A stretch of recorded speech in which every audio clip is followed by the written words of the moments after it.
একটা জিনিস, ভাগবত এই শ্লোক আছে মাহাত্ম্যে, না দ্রব্য দিয়ে, না কোনো যজ্ঞ, না কোনো তপ দিয়ে,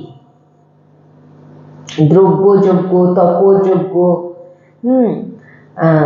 যোগ যজ্ঞ, তারপরে বলছেন যে জ্ঞান যজ্ঞ, এই সমস্ত কিছু করেও, স্বাধ্যায় মানে গ্রন্থ পড়েও আপনি কোনোদিন ভগবত প্রাপ্তি করতে পারবেন। দ্রব্য মানে ভগবানকে ভালো ভালো জিনিস দিয়ে, ভগবানকে আজকে আমি পুরো ভগবানের সাজ আমি দেব, ভগবানকে সাজিয়ে দিলেন, নিজের ঢিন্ডোরা পিটছেন, আমি ভগবানকে আজকে পুরো শৃঙ্গার আমার হয়ে গেল, আপনার ব্যান্ড বেজে গেল। কেন না আপনার ভিতরে কি আছে? এই জন্য বলছেন যে নিষ্কামতা আপনি পাবেনও মানে খুবই কম। তাই বলছেন যে দ্রব্য দিয়ে, যোগ, তপস্যা, স্বাধ্যায় করে, একা একা শাস্ত্র পড়ে আপনি কখনো ভগবত প্রাপ্তি, গুরু প্রদত্ত, গুরু আপনাকে বলে দেবে কোনটা পড়তে হবে। তাহলে এত মেডিসিন আছে, দেখুন কোনো ওষুধ দোকানে যখন যাবেন না, অনেক মেডিসিন দেখতে পাবেন, আপনি যেটা সেটা তো খেতে পারবেন না, তার জন্য আপনার প্রেসক্রিপশন চাই ডাক্তার, রোগ অনুযায়ী ডাক্তার বলে দেবে, আপনি সেই অনুযায়ী ওষুধ আপনাকে ওষুধ দোকান থেকে বলে দেবে, আপনি সেই ওষুধ খেলে আপনি সুস্থ হবেন। ভব রোগের ওষুধ শুধু গুরুদেবের কাছে আছে। গুরুদেব আপনাকে বলে দেবে কি নাম জপ করতে হবে আর কি গ্রন্থ স্বাধ্যায় করতে হবে। হ্যাঁ, নাহলে এত উপনিষদ আছে, গ্রন্থ আছে, শাস্ত্র আছে যে আপনি কখনো পড়ে আপনি গোলমাল কিছু বুঝতে পারবেন না। গুরুদেবের শরণাগত হয়ে গুরুদেব যে গ্রন্থ বলবে স্বাধ্যায় সেটা করুন। তাহলে আপনি ভাববেন আমি স্বাধ্যায় করে একা একা আচরণে এনে দেবো, তাহলে তো সাধু সন্তের সঙ্গেই দরকার ছিল না। আমি ডেলি পড়ি, কি পড়ো? আমি ডেলি গীতা ভাগবত পড়ি, খুব ভালো, পড়লে খুব ভালো, পড়তে বলাও হচ্ছে। হ্যাঁ হ্যাঁ, মাস্টারের প্রয়োজন নেই, তাহলে তো সবাই ঘরেই পড়ে নিত। হ্যাঁ, আপনি কি শাস্ত্রে বুঝবেন? সাধু সন্ত যেভাবে বলছেন আমাদের কাছে, আমরা শাস্ত্র পড়ে শেষ, আপনার সময় কোথায়? আপনি বলুন, একটা কর্মরত মানুষ, যারা সাংসারিক মানুষ হন, তিনারা 1 ঘন্টা সময় দেওয়া অনেক কষ্টকর।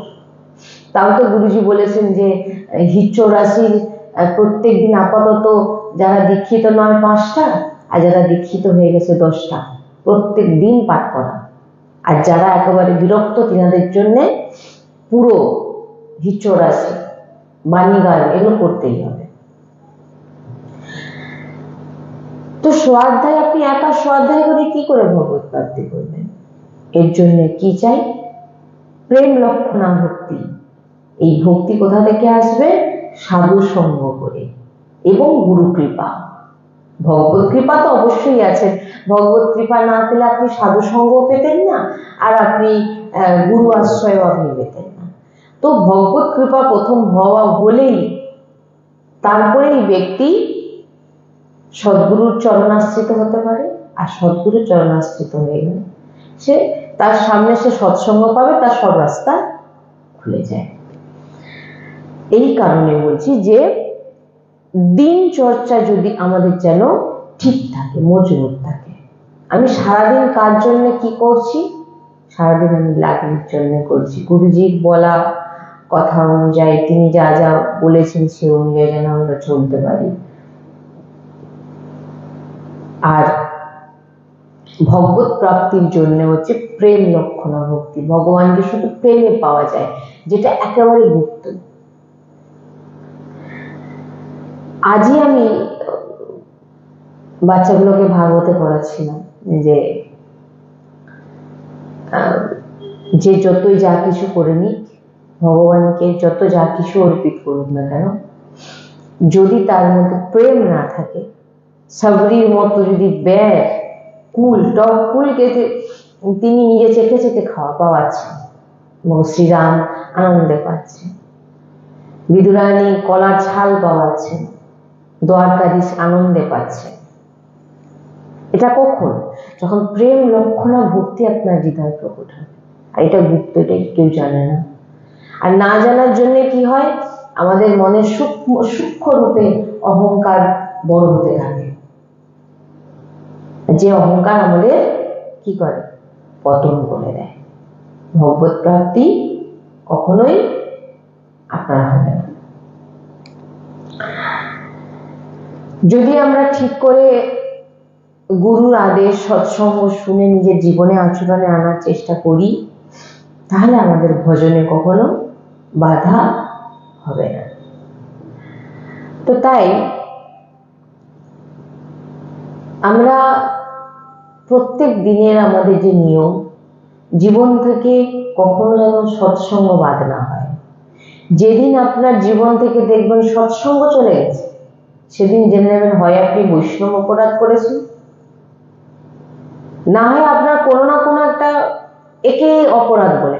হ্যাঁ, আর একটা জিনিস, কালকেও আমরা যেখানে গেছিলাম সেটা আমাদের অপরাধের কথা। ভগবানকে 1 ঘন্টা দেরি করে ভোগ লাগান, তাতে অপরাধ লাগবে না। ভগবানকে আপনি শুধু মিষ্টি ভোগ দিন, তাতেও অপরাধ লাগবে না। কিন্তু ভগবানের সামনে ভগবানের ভক্তকে যদি আপনি অপমান করেন, সেখানে কিন্তু অপরাধ লাগবে।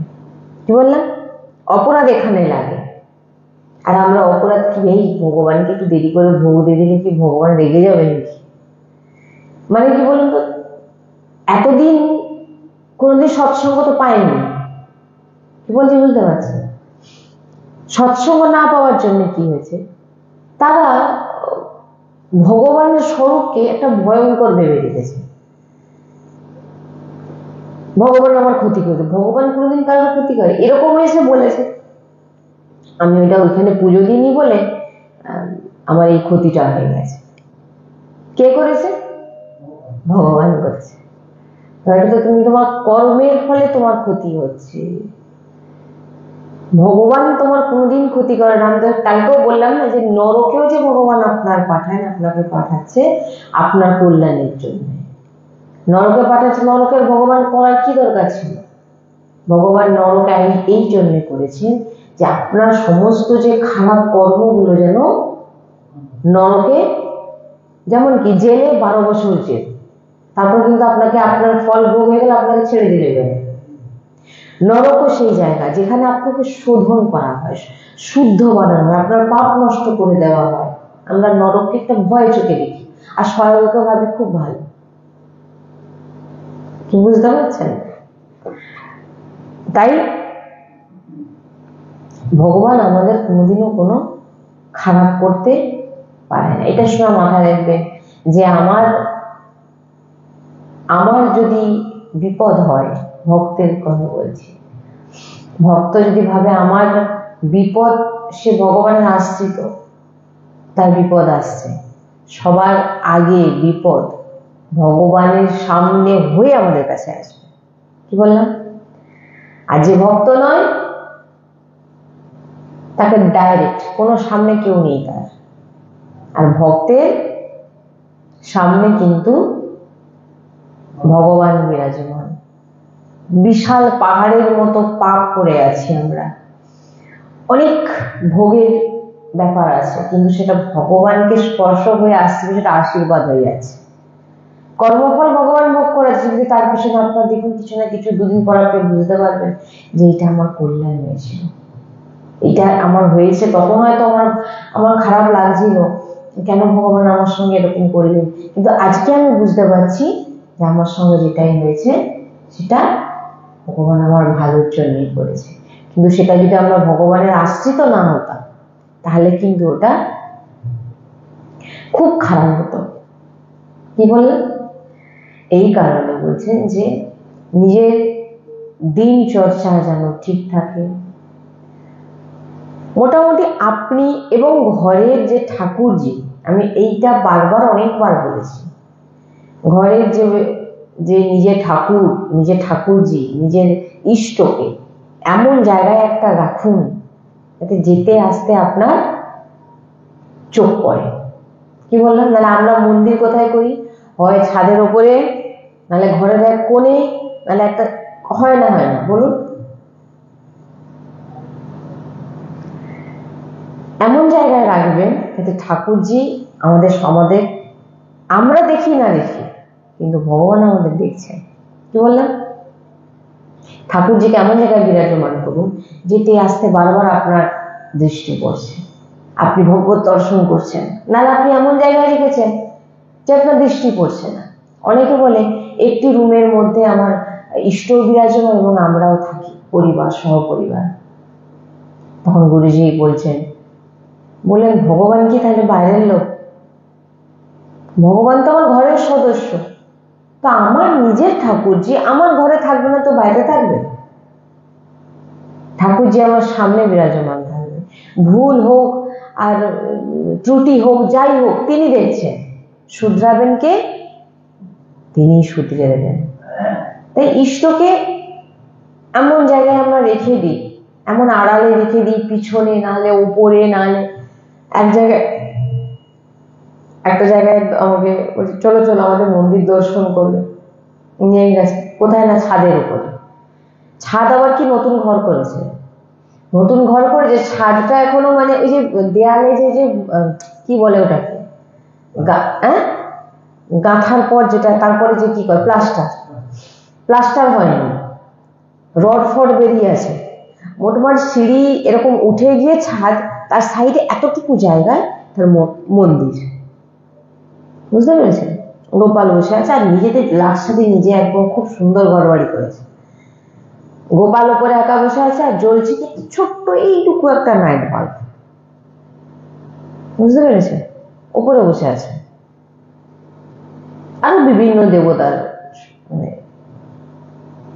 দেখেই দুঃখ লাগলো যে আমি যদি টিউবলাইটের নিচে এত ভালোভাবে থাকতে পারি, তো আমার ঠাকুরজি কেন ঘরের কোনো জায়গায় জায়গা পাচ্ছেন? তাকে উপরে কেন তুলে রেখে দিয়েছে? তাকে যারা লাইটও ভালো দেয়, এটাই এই দিয়ে ভগবানের কাছে আমরা লিস্ট দিতে চাই, ভগবান আমাকে এটা কেন দাওনি, ওটা কেন দাওনি। আপনি ভাবুন তো, ভগবান আপনার বিচারটা দেখে না? আপনার ভিতরে কি বিচার চলছে? আপনি নিজেই ভালো আছেন, নিজে ভাবছেন আমি আর কোনো কিছু জীবনে না পেলে এবার ভগবানের, তুমি ভগবানের কাছে চাইছো কোন লজ্জায়? তুমি ভগবানের সঙ্গে কি আচরণ করছো? কি বললাম বুঝতে পারছেন তো জিনিসটা? কালো হয়ে বসে আছে, জামাটাও মানে বছরে একবারও পাল্টায়। সেটা ঠিক আছে, আমি পাচ্ছি না, আমি কিনতে পারছি না, আমার অর্থ নেই, সেটা আলাদা বিষয়। কিন্তু আমি নিজে ফিটফাটে আছি, কিন্তু আমার ঠাকুর পড়ে আছে ছেঁড়া জামা কাপড়। ভাই এগুলো তো ভগবান আপনার বিচার দেখবে না? ভগবান আপনার বিচার দেখবে। কার মনে আসে যে আজ এই যে এটা করবো, কোথাও গেছি আগে শ্রীজির জন্য লাগলির জন্য, দেখি এটা কেমন হবে। ভক্তদের মনে কি নিজেদের জন্য নয়, ভক্তদের সবার প্রথমে মনে আসবে তার ইষ্টের কথা। আমার লাগলিটা করলে ভালো হবে, লাগলির জন্য নিলে কেমন হয়, ওটাই অর্পিত হয়ে গেল। কিন্তু দেখুন ভগবানের জন্য করতে গেলে কষ্ট, ভগবানের জন্য 5 পয়সা দিতে গেলে কষ্ট। বলবে কি ভগবানের কি আবার দরকার আছে নাকি? ভগবানের দরকার যদি না থাকে, ভগবানের কোনো দরকার নেই, ভগবান তো আপনাকে দিচ্ছে, কিন্তু ভগবান আপনার কাছ থেকে কি দেখছে? আপনার বিচার কেমন?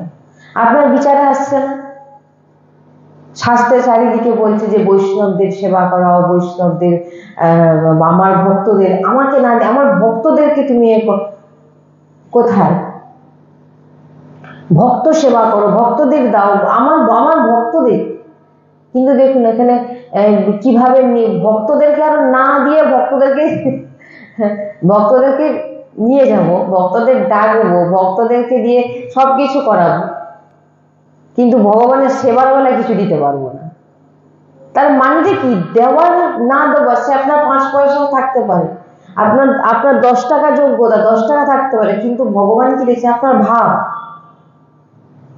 দক্ষিণা দিতে গেলে সব থেকে যে ছোট কয়েনটা বেরাবে, তাও 25 পয়সাটা বন্ধ হয়ে গেছে বলে। 25 পয়সা নেই তো এখন, 25-50 বন্ধ হয়ে গেছে। না ভক্তদের ভগবানের দেখবেন 25-50 সব থেকে ছোট কয়েন, যদি নোট থাকে সব থেকে, হ্যাঁ সব থেকে পাতলা বা ছিঁড়ে গেছে সেই নোটটা চালিয়ে দিতে পারেন, এখানে গিয়ে পূর্ণ হয়ে যাবে। এই জন্য হচ্ছে বিচার, আপনার বিচারে আপনি দিন আর না দিন, আপনার যে বিচার, ঠাকুর আমার ইষ্টকে, আমার মন্দিরের জন্য যদি আমি কিছু করতে পারতাম, হে লাগবে বিচার। এই সমস্ত শুদ্ধ বিচার কখন আসবে? আপনি যখন সৎসঙ্গ করবেন, আপনি যখন এই দিনচর্চায় থাকবেন, গুরু আদেশে চলবেন, তখন আপনার শুদ্ধ আহার করবেন, তখন আপনার ভিতরে এমন ভাবনা আপনার ভিতরে জাগ্রত হবে, নাহলে কোনোদিন হবে না। তাই দিনচর্চা, আমাদের এই দিনচর্চা খুব গুরুত্বপূর্ণ বিষয় উপাসকদের জন্য। না হলে এক মুহূর্ত যাবে না আমাদের প্রাণ চলে যেতে, কি যে কোনো মুহূর্তে আমাদের প্রাণ চলে যেতে পারে। তো যতটা সময় শ্রীজি দর্শন করতে দেখবেন, এমন জায়গায় শ্রী বিগ্রহকে রাখবেন, বা চিত্রপট হোক বা নাম হোক, যাতে যেতে আসতে আপনার চোখ পড়ছে। কে জানে না, দেখতে দেখতে হয়তো ছট করে আমার মৃত্যু হয়ে গেল, তখন কিন্তু আমার গতি কিন্তু ভগবত প্রাপ্তি হবে। হ্যাঁ, তাই চেষ্টা করবেন যাতে ভগবত দর্শন, ভগবত, এই জন্যই বলা হয় যে নাম দর্শন করো, নাম অক্ষরকে দর্শন করার চেষ্টা করো। এর অনেক মহিমা আছে। নেত্র বন্ধ করে নাম দর্শন করা, তাকিয়ে তাকিয়ে ভগবতের নাম দর্শন করা, এর মহিমা অনেক আছে। যাতে অন্তিম সময় আপনাকে আর ভাবতে হবে না, স্বতঃ মানে যখন আমাদের মৃত্যুর সময় চলে আসে না, আমরা সারা জীবন যা যা করেছি পুরো টিভির মতো আমাদের দেখানো হয়। আর ওইটা দেখতে দেখতে আপনার প্রাণটা চলে গেল, আপনি আবার যে কোনো একটা জমি জন্ম, না আপনার আবার জন্ম হবে। আর যদি আপনি সারা জীবন ভগবতের নাম উচ্চারণ করেন, অন্তিম সময় দেখবেন আপনার সামনে রাধাই ভাসবে। তাই নিজের দিনচর্চাকে ঠিক করুন, নিজের দিনচর্চা যাতে শাস্ত্র বিরুদ্ধ যেন না হয়, এবং আহারে, ভোজনে, ওই বললাম না যে নিরামিষ খাই, আমি নিরামিষ খাই, আমি প্রসাদ তো পাই না। যদি আপনি প্রসাদ না পান, তাহলে তো আপনি পাপই খাচ্ছেন। কেন? ওটা ভগবত অর্পিত হচ্ছে না।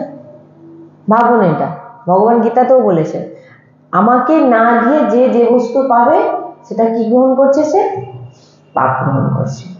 তাহলে আমি যেটাই পাবো ভগবত অর্পিত করে। আমার পরিবেশ নেই, তার বিষয়ে আলাদা বিষয় আছে, যে আমার ঘরের পরিবেশ খারাপ, তাহলে নাম জপ করো, স্মরণ করো, ভিতরে রাধা বল্লভ জি বিরাজমান, আমি তিনাকে অর্পিত করে আমি প্রসাদ পাচ্ছি, সেটা আলাদা।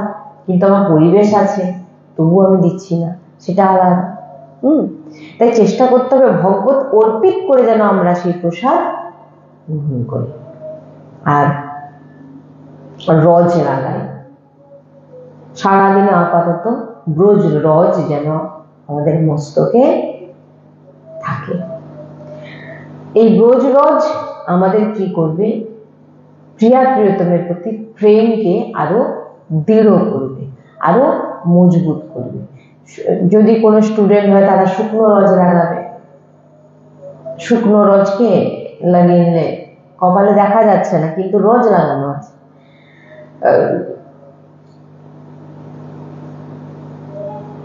এই রজে কি হয়? আমাদের প্রিয়া প্রিয়তমের প্রতি প্রেম জাগ্রত হয়, প্রেম বাড়ে, বৃন্দাবনের প্রতি প্রেম বাড়ে, প্রিয়া প্রিয়তমের প্রতি প্রেম বাড়ে। রজ লাগাতেই হবে।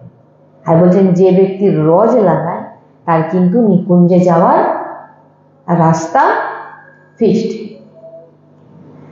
কারণ রজ লাগানো মানে আপনার যে কোনো মুহূর্তে যদি মৃত্যু হয়, আপনার প্রমাণ আছে কি? আপনি যে শ্রীজির চরণ রজ।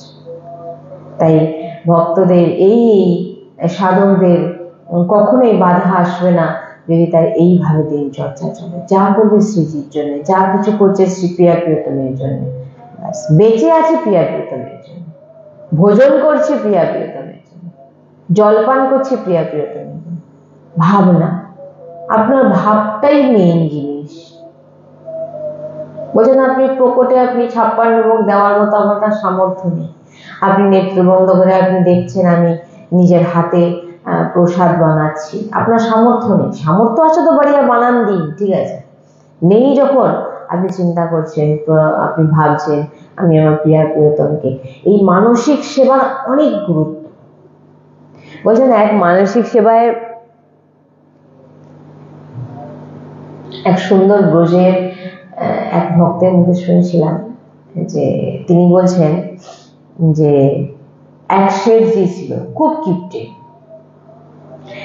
প্রত্যেক দিন কোনোদিন ভগবানকে ভোগ দিত না, খুব মাসে একবার। তো এক বাবাজি বলছেন, বলে আরে তুই ভগবানকে রেখেছিস, ভগবানকে ভোগ দিস না, ভগবানকে ভোগ পাওয়া যে তুই সেটা পাবি। বলছে না না, অত আমার পয়সা নেই, প্রত্যেকদিন ভাব বিভিন্ন রকম খাওয়া আমি দিতে পারবো না। ঠিক আছে, তুই তাহলে মানসিক দে, প্রত্যেকদিন তুই একটা সময় করে নে, ওই সময় চিন্তা কর, যে চিন্তা করে তুই ওই সময় মানসিক ভাবে চিন্তা করে তুই প্রভুকে ভোগ দেখা। তো শেঠজি বলছেন তাহলে তো ঠিক আছে, আমার টাকাও বেঁচে যাবে আর মানসিক মানে ডবল ফল পাবো, কারণ ভিতর থেকে যে জিনিসটা হয় সেটা তার ডবল। তাহলে আবার আপনারা করবেন না যে সামর্থ্য আছে ভগবানকে দেবো না, ওটা নয়।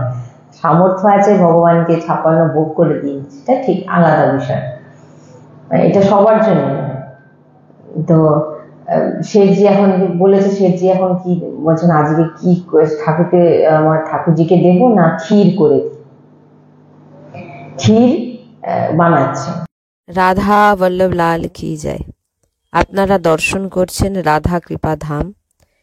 এই পুরো যে জায়গাটা দেখছেন এটা রাধা কৃপা ধামের, আর এই পুরো জায়গাকেই ভরাট করে আমাদের রাধা বল্লভজির মন্দির এবং সৎসঙ্গ করার যে স্থান আমাদের নির্মাণ করার সংকল্প। তো সংকল্প পূরণ আপনাদের ভক্তদের কৃপাতেই সম্ভব, কারণ অনেক ভক্ত আছেন যিনারা অনেক কিছু করতে চান, আসতে চান সৎসঙ্গে, কিন্তু আসতে পাচ্ছেন না। আপনারা ঘরে বসেই আপনারা রাধা কৃপা ধামে মন্দির নির্মাণ করান, এখানে এসে যে ফল প্রাপ্তি পাবেন, করতে পারবেন আপনারা, সেই একই ফল আপনারা এই পুরো জায়গা ভরাট করে মন্দির নির্মাণ করে আপনারা সেই একই ফল প্রাপ্তি করতে পারেন। এটা সাধারণ কথা নয়। আপনারা দর্শন করুন এই যে পুরো জায়গাটা, এই পুরো জায়গাটাকেই ভরাট করার সংকল্প আমাদের। এই পুরো জায়গা যতক্ষণ না আমরা ভরাট করতে পারছি, মন্দির নির্মাণ করতে পারছি, অনেক ভক্ত চাইছেন এখানে আসতে, থাকতে চাইছেন, সেবা করতে চাইছেন, কিন্তু পাচ্ছেন না। আপনারা দেখুন এই যে আমরা যাচ্ছি, এই পুরো জায়গাটা, এই পুরো জায়গাটাই ভরাট করে আমাদের মন্দির নির্মাণ করার সংকল্প। আমরা যাচ্ছি, আপনারা দেখুন আমাদের সৎসঙ্গ করার যে স্থান খুবই ছোট, জোর খুবই, ধরুন 10 জন, খুব জোরপূর্বক হয়তো 10 জন কি 12 জনের মতো ওর ভিতরে হয়তো ঢুকে বসতে পারে। আমরা বেশি জনকে ভিতরে ঢুকাতেও পারি না। সেই জায়গাটাকে বড় করার জন্য, যাতে অনেক ভক্ত একসঙ্গে আপাতত 100 জন আপাতত এসে যাতে বসে তারা সৎসঙ্গ শ্রবণ করতে পারে, একান্তিক বার্তা করতে পারে, সেই রকম স্থান এই পুরো জায়গা ভরাট করে এখানে রাধা বল্লভজির মন্দির এবং সৎসঙ্গ করার স্থান নির্মাণ করার আমাদের সংকল্প। এই যে দেখছেন, এই যে পাঁচিলটা দেখতে পাচ্ছেন না, এই পাঁচিলটা পর্যন্ত আমাদের রাধা কৃপা ধাম শেষ। এই পুরোটাই আমাদের ভরাট করতে হবে। যে কোনো শ্রদ্ধালু ভক্ত যেভাবে, যে দিক থেকে আপনারা যতটুকু পারবেন আপনারা সেবার চেষ্টা করুন। আপনাদের কাছে নিবেদন, আপনারা যদি এই মন্দির নির্মাণ করাতে চান, আপনাদের স্থান অবশ্যই নিকুঞ্জে। কারণ আপনারা যে জিনিস, যে ধাম নির্মাণ করছেন সেটা নিকুঞ্জই নির্মাণ করছেন। কারণ রাধা রানী নিকুঞ্জেই বাস করে। আর রাধা বল্লভজি যে মন্দির নির্মাণ হচ্ছে, এটা নিকুঞ্জ। এখানে যে এসে বাস করবে, যে সেবা করবে, যে সেবা দান করবে, সব নিকুঞ্জেই বাস। এই যে পুরো দেখছেন, এই পুরো জায়গাটাকে আমাদের ভরাট করতে হবে এবং ভরাট করে এখানেই আমাদের রাধা বল্লভজির মন্দির নির্মাণ করা হবে। আপনারা দেখুন এই পুরো জায়গাটাকে ভরাট করতে হবে।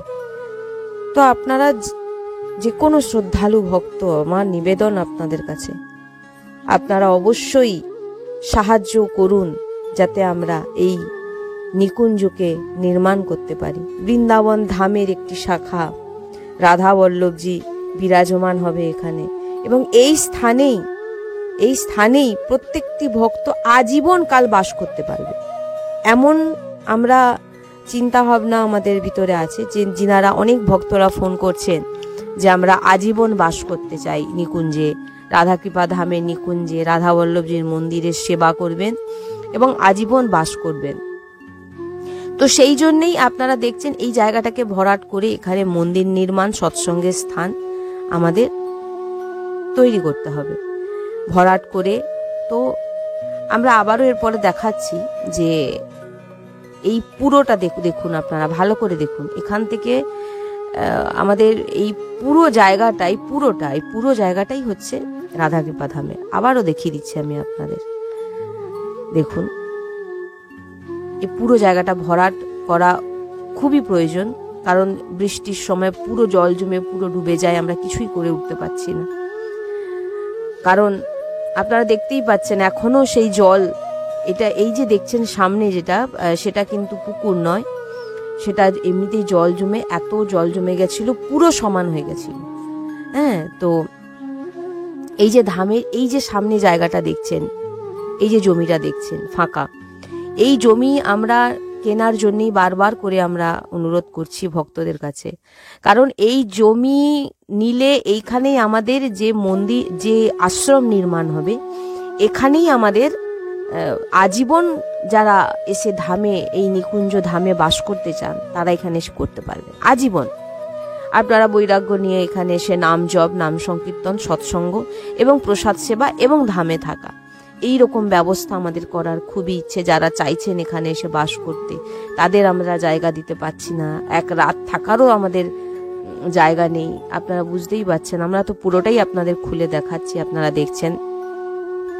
তাই আমার বারবার আপনাদের কাছে নিবেদন, আপনারা অবশ্যই সাহায্যের হাত বাড়ান, এই ভিডিওকে অনেকের কাছে পৌঁছান, অনেক ভক্তদের একত্রিত করে দেখান, দেখিয়ে তিনাদের মাধ্যমে আপনারা সবাই কিছু কিছু করে দিয়ে সাহায্য করে, বা কেউ যদি বলেন যে আমি এতটুকু জায়গা ভরাট করে দিতে পারবো, সেটাও করে দিন, কোনো অসুবিধা নেই। যে আমি এতটুকু জায়গা করতে পারবো, বা আমি এতটুকু ইট কিনে দিতে পারবো, বা আমি এতটুকু, মানে যতটুকু আপনাদের সামর্থ্য আপনারা একটু একটু করে করুন, এবং অনেককে বলুন যাতে এই মন্দির আমরা, কারণ মন্দির তো আমরা চলে যাবার পর যুগ যুগ, অনন্ত যুগ যুগ ধরে চলবে, থাকবে রাধা বল্লভজির মন্দির। কিন্তু এই মন্দির নির্মাণের পর আমরা কেউ থাকবো না, কিন্তু আমরা নিকুঞ্জে রাধারানীর কাছে বাস করবো। কিন্তু এই জায়গায় এই মন্দির নির্মাণের ফলে যে ভক্তরা এখানে এসে ভজন করবে, তিনাদের যে ভজনের যে প্রভাব, সেটা আপনাদের, কারণ তাদের ভজন স্থলী আপনাদের দ্বারা নির্মাণ করানো হয়েছে। এই এক অদ্ভুত মহিমা, এই মহিমা বর্ণনা করা যায় না। তাই আমি বারবার আপনাদের কাছে নিবেদন, আপনারা নিজেরা দেখুন, অন্যকে দেখান এবং সাহায্য করার অবশ্যই চেষ্টা করুন, যাতে আমরা এখানে রাধাকৃপা ধামের মন্দির, অনেক বড় জায়গা, কিন্তু আমরা কিছু করে উঠতে পারছি না, আমাদের সামর্থ্য নেই। এটা তো আপনারাও জানেন যে আমরা ভিডিও করতে পারছিলাম না কিছুদিন ধরে। আমাদের যে ফোনকে কোনো রকম ভাবে ঠিক করে একটু কোনো রকম চলছে, অন্য কোনো ভক্তের ফোন দিয়ে ভিডিও করে এইভাবে আমাদের ছাড়া হচ্ছে। আমরা একটি ফোনও কিনতে পারি না, কারণ ভক্ত, আমরা কোথাও গিয়ে অর্থর আবেদন করি না। কোনো জায়গায় সৎসঙ্গ গেলে আমরা কখনো কোথাও আমরা অর্থ নিয়ে সৎসঙ্গ করব, সেটা এই রাধাকৃপা ধাম থেকে তো আপনারা শুনতে পাবেন না। আমরা রাধারানীর নাম প্রচার করি, রাধারানীর নাম আমরা সবার কানে পৌঁছে দিই, অর্থাৎ আমরা সেখানে অর্থ নিই না। এই যে বিল্ডিংটা দেখছেন, এটা ছোটখাটো আশ্রম, এখানে সেরকম ভক্ত কেউ থাকতে পারে না। এই জায়গাতে ছোটভাবে একদম দুধ দিলেন, চাল দিলেন, দুধটা আবার বললেন না, দুধটা এত মোটা দেওয়া যাবে না। এটা কিসে করছে? মানসিক চিন্তায় তিনি ক্ষীর বানাচ্ছে। দুধটা তো মোটা দেওয়া যাবে না, জল ঢেলে দিলেন একটু, দিয়ে ফোটাচ্ছেন, চাল দিলেন। তারপরে যখন চিনি দিতে যাবে, এতটুকু মিষ্টি ঠাকুরজিকে, কিপ্টের স্বভাব যেমন হয়, 2 চামচ চিনি দিচ্ছে বলে আর একটা দেবো কি দেবো না, এরকম করছেন। তখন ঠাকুরজি স্বয়ং মানে তার দেখুন মানসিক স্বয়ং প্রকট হয়ে গেছেন মানসিক, বলে চিনিটা কি তোর বাবা নিয়ে এসছে নাকি, চিনিটা কার, দে। মানে মানে মানসিক যে সেবা, এর অনেক গুরুত্ব মানে মহিমা আছে। মানসিক সেবায় প্রবেশ কখন হয়? যখন আপনার এই সমস্ত জিনিস পাক্কা হয়ে যাবে, তখন আপনার মানসিক সেবা আপনার, নাহলে আপনি মানসিক সেবা বেশিক্ষণ বসতেও পারবেন না। ভগবান স্বয়ং মানসিক ভাবে প্রকট হয়ে গিয়ে বলে, তাই মানে এটা আমি শুনেছিলাম একবার, তো চিনিটা কি তোর বাবা এনে দিয়েছে নাকি, তুই ভোগে গেল চিনি, তুই তো মানসিক ভাবে সেবা করছিস, তুই এখানে কীর্তন করছিস কেন? এটাই বোঝাতে চাইছি যে ভগবানের সেবা যখন করবেন, ভগবানের মানসিকও যদি করেন, মানসিক বসে বসে চিন্তা করছেন, প্রভুর সেবা করছি, প্রভুকে আজকে পঞ্চামৃত দেশ অভিষেক করছি, প্রভুকে আজকে আমি বিভিন্ন রকম 56 ভোগ বানিয়ে পাওয়াচ্ছি, মানসিক সেবা। দেখুন না, আপনি একটু বসতেন ধীরভাবে, আপনি বসতেই পারবেন, সেবা করবেন কিভাবে?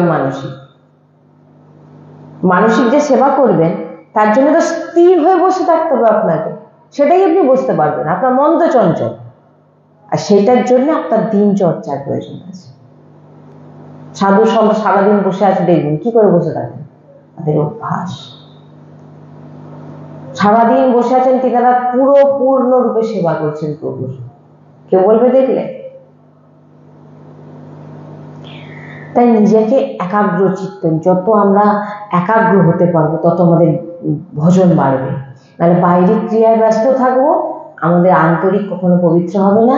আর আন্তরিক পবিত্র না হলে যা সারা জীবন যা চিন্তন করব, অন্তিম সময় তাই আসবে, আর আমাদের সেই গতিও হবে। আর ভালো ভালো যা ক্রিয়া করেছেন বাইরে দিয়ে, তার ফল আপনি আপনার অর্জন হবে, আপনাকে স্বর্গে পাঠানো হবে, কিছুদিন ভোগ করানো হবে, আবার মৃত্যুলোকে আপনার জন্ম হবে।